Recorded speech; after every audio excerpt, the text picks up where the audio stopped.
Been sprouts और the blue bell school ने अपना वार्षिक समारोह रपुंज़ेल द सागा ऑफ फॉरगिवनेस प्रस्तुत किया, जिसमें कहानी, संगीत, नृत्य और मंचन का सुंदर संगम देखने को मिला। कार्यक्रम में मुख्य अतिथियों और अभिभावकों की उपस्थिति रही। शुरुआत दीप प्रज्वलन और सरस्वती वंदना से हुई। इसके बाद स्वागत भाषण, नृत्य प्रस्तुति और वार्षिक रिपोर्ट प्रस्तुत की गई, जिसमें सत्र 2025-26 की उपलब्धियों को बताया गया। मुख्य आकर्षण नाट्य प्रस्तुति रपुंज़ेल द सागा ऑफ फॉरगिवनेस रही, जिसमें साहस, करुणा और क्षमा का संदेश प्रभावशाली ढंग से प्रस्तुत किया गया। यह प्रस्तुति केवल मनोरंजन नहीं, बल्कि ये सिखाती है कि गलतियां और गलतफहमियां हमें रोक सकती हैं, लेकिन क्षमा हमें आगे बढ़ने की शक्ति देती है। प्लेग्रुप से कक्षा 7 तक के सभी विद्यार्थियों की भागीदारी ने कार्यक्रम को भव्य और सफल बनाया, जो विद्यालय के आत्मविश्वास और सहयोगात्मक शिक्षा पर ध्यान को दर्शाता है। कार्यक्रम का समापन अभिभावकों की तालियों के साथ हुआ, जहां उन्होंने अपने बच्चों का आत्मविश्वासपूर्ण प्रदर्शन देखकर गर्व और भावुकता महसूस की।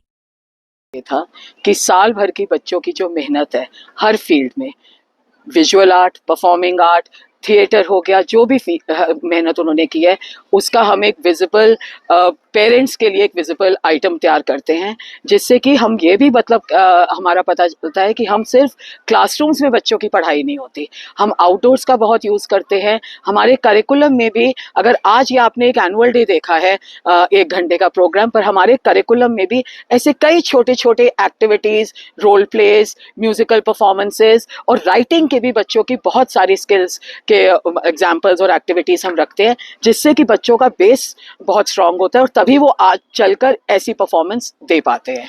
मैम, बच्चों की प्रतिभा की बात करें तो आप कैसे निखारते हो कि इतने अच्छा डांस कर रहे हो और फंक्शन में इतने अच्छे परफॉर्मेंस कर रहे हो? रेगुलर डांस क्लास होती है और उसके बाद फंक्शन के टाइम पर या कोई भी एक्टिविटी आए, और फंक्शन में भी वो इतना उभर के इसलिए आते हैं क्योंकि रेगुलर रिहर्सल्स भी करते हैं। एंड आई वुड से हमारे पेरेंट्स का हमें बहुत सपोर्ट है। और जैसे आपने एनुअल रिपोर्ट में भी सुना होगा कि हमारे बच्चे इंटर स्कूल कॉम्पिटिशन्स में भी पार्ट लेते हैं। हम इंटर स्कूल कॉम्पिटिशन्स होस्ट भी करते हैं ताकि बच्चों को बहुत ज़्यादा एक्सपोजर मिले। तो इसी तरह से बेस स्ट्रांग होता है और वो हर दिन कुछ ना कुछ नया सीख रहे होते हैं। आपने लास्ट टाइम अलादीन का किया था और अब की बार सिंड्रेला का, तो ये यूनिक चीज आप कहाँ से लाते हो कि जो बच्चे को अलग अलग चीजें सीखने को मिलती है? हमने लास्ट ईयर अलादीन किया था, इस साल हमने रपुंज़ेल का किया। उसका एक रीजन था, अलादीन की स्टोरी जैसे बच्चों के हाथ बहुत, it's very dear to their heart I would say, और हम बड़े भी बहुत एंजॉय करते हैं। पर जिस तरह से हमारे बच्चों ने प्रोजेक्ट किया, एक बहुत अच्छा म्यूजिकल उस पर तैयार होके आया। और इस पर ही रपुंज़ेल सोचा, क्योंकि कहीं ना कहीं हम लोग भी ना, अडल्ट्स भी और बच्चे भी ना, फेरी टेल्स से छूट गए हैं। और जबकि हर फेरी टेल अगर उठाई जाए उसमें कुछ ना कुछ सीखने के लिए भी है, और बच्चे, खासकर छोटे बच्चे, बहुत जल्दी उससे एसोसिएट करते हैं। और इसमें भी आपने देखा होगा, हमने स्टोरी में थोड़ा सा अपना अलग से ट्विस्ट लाए हैं, क्योंकि ये पूरी स्टोरी, हमने बेस लाइन तो पता है कि स्टोरी क्या थी, बट एक एक डायलॉग, एक एक सेंटेंस, सब कुछ इन हाउस स्क्रिप्ट किया गया है, हमारी अपनी इंग्लिश फैकल्टी ने किया है। तो उससे हम थोड़ा सा ट्विस्ट भी लेके आए, बच्चों से भी आइडियाज लिए।